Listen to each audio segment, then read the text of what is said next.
तांत्रिक ने एक नजर में समझ लिया कि सामने खड़ी महिला के ऊपर भारी काला साया है। उसे साफ दिखाई दे रहा था कि आज रात उसके किसी बेहद करीबी की जान जाने वाली है। जैसे ही महिला वहां से जाने लगी, तांत्रिक ने उसे तुरंत रोक लिया और पूछा, क्या तुम्हारे घर में कोई ऐसी अजीब बीमारी से जूझ रहा है जिसे देश भर के बड़े बड़े डॉक्टर भी ठीक नहीं कर पा रहे? महिला ने अपना चश्मा उतारा और हैरानी से बोली, हाँ, लेकिन तुम्हें कैसे पता है? तांत्रिक ने उसकी बिखरी हुई भौहें और आंख के कोने पर काला अजीब दाना देखा। अब उसे पूरा यकीन हो गया था कि उसके घर पर कोई भारी मुसीबत मंडरा रही है। उसने कहा, तुम्हारे परिवार पर काला साया है। इस बीमारी का इलाज सिर्फ मैं कर सकता हूँ। महिला बिना देर किए उसे अपनी कार में बैठाकर घर ले गई, लेकिन उसने जाते जाते साफ चेतावनी दे दी, अगर तुमने कोई चालाकी की तो मैं तुम्हें इस शहर में टिकने नहीं दूंगी। जैसे ही तांत्रिक उस आलीशान बंगले में दाखिल हुआ, उसने अपनी खास नजर से चारों तरफ देखा। पूरा घर भारी काली शक्तियों से घिरा हुआ था। तांत्रिक के चेहरे का रंग बदल गया।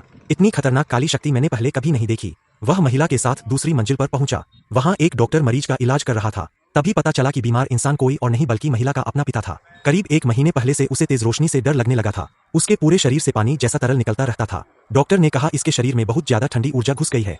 मैं गर्मी से इसका इलाज करूंगा और कुछ ही देर में इसकी हालत ठीक हो जाएगी। तांत्रिक तुरंत चिल्लाया, रुकिए, इसे ठंडी ऊर्जा नहीं लगी है। इसके शरीर में पानी की काली शक्ति भर चुकी है। अगर आपने अभी यह इलाज किया तो मरीज की जान जा सकती है। डॉक्टर गुस्से से भड़क उठा, मैं 40 साल से इलाज कर रहा हूँ। तुम्हारे जैसे अनजान लड़के से मुझे इलाज सीखने की जरूरत नहीं है। ये तांत्रिक सिर्फ पैसे ऐंठने के लिए झूठ बोल रहा है। इसे अभी घर से बाहर निकालो। परिवार के मुखिया ने तुरंत गार्ड को बुला लिया। तभी तांत्रिक ने कहा, क्या आपके परिवार के दूसरे पुरुष सदस्यों को भी पिछले 1 साल से ऐसी ही अजीब बीमारी हो रही है? बूढ़ा चौंक गया। तांत्रिक आगे बोला, क्या उनके शरीर पर मछली के कांटे जैसी काली परतें निकल आई है? उन्हें इतनी ज्यादा जलन होती है कि हर वक्त पानी में रहना पड़ता है। जैसे ही वे पानी से बाहर आते हैं, उनकी हालत बिगड़ने लगती है और शरीर से खून निकलने लगता है। उनकी हालत इंसान से ज्यादा किसी अजीब चीज जैसी हो जाती है। ये सुनते ही बूढ़ा सन्न रह गया। तांत्रिक ने जो कुछ बताया था वो एकदम सच था। ये उनके परिवार का सबसे बड़ा राज था जिसके बारे में बाहर का कोई इंसान नहीं जानता था। अब बूढ़े को यकीन हो गया कि तांत्रिक कोई आम आदमी नहीं है। उसने तुरंत डॉक्टर को डांट कर घर से बाहर निकलवा दिया और तांत्रिक के सामने हाथ जोड़कर बोला, कृपया मेरे बेटे को बचा लो। तांत्रिक ने पूछा, क्या आपने हाल ही में किसी दुश्मन से दुश्मनी मोल ली है? आपके पूरे परिवार पर किसी ने बेहद खतरनाक काला जादू किया है। इसका मकसद आपके पूरे खानदान को खत्म करना है। जब तक इस जादू की जड़ और इसे करने वाले इंसान को नहीं खोजा जाएगा, तब तक ये मुसीबत खत्म नहीं होगी। बूढ़ा गुस्से से कांप उठा, लेकिन उसे समझ नहीं आ रहा था कि आखिर उसका दुश्मन कौन हो सकता है। तांत्रिक ने कहा, पहले मरीज की जान बचाते हैं।